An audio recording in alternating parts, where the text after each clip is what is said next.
acabei de chegar aqui, macho, me sentei, botei a banana ali, botei uma bananinha ali pra conseguir forma comer, entendeu? Fui atrás que a banana não tá mais, cara.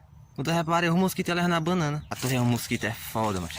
Não deixa nem de comer, cara. Mas não deixa mais nem de trabalhar no mato, não. Quem tá no mato, o mosquito ainda vem e atrapalha a gente ainda. Você tá daqui de boa, mano. Aqui, olhando aqui o movimento aqui do mato e o mosquito me perturbando. A torre, o mosquito não deixa a gente em paz, não, cara. O mosquito. É dormindo, o mosquito ainda perturba a gente. Cara, tem tanto mosquito que às vezes eu sinto que eu tô flutuando quando eu tô dormindo. Puto, cara, quando eu tô dormindo, eu tô ali de boa dormindo aí, um mosquitinho aí chega no pé do ouvido e fica. Zzz, zzz, zzz, zzz,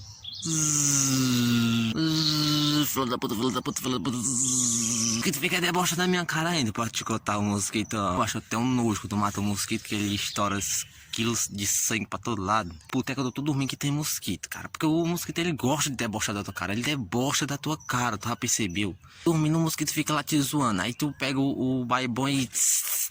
Fica louco, tem mais nada. Tem mais nada. Quando tu te deita. Nem me matou, fala. Rapaz, agora tem uns que fazem uma zoadinha bem fininha no pé do ouvido da gente. Eu não sei porquê, cara. No espaço monstro do quarto, ele só sabe voar o pé do ouvido. Acho que é porque é debochado, velho, o mosquito. Você tá trabalhando na serraria, né? O mosquito é foda, mano. Carregaram meu banana. Eu nem sabia que o mosquito comia banana. Todo me coçando aqui, velho. Cheio de mosquito. Tu é doido, mano.